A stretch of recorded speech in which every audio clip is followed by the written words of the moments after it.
என்னை பத்தி எல்லாம் விசாரிச்சேன்னு சொன்னீங்க சைமான். நீ என்னை பத்தி சரியா விசாரிக்கல. அது ராஜசேகர் பொண்ணு,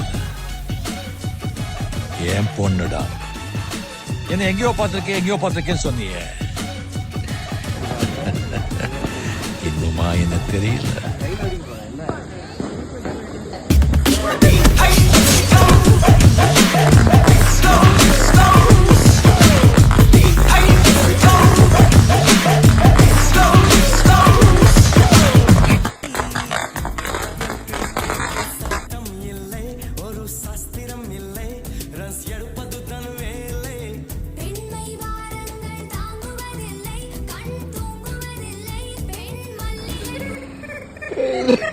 மூஞ்சி வாயிலே வெடிக்க போகுது பாருங்க.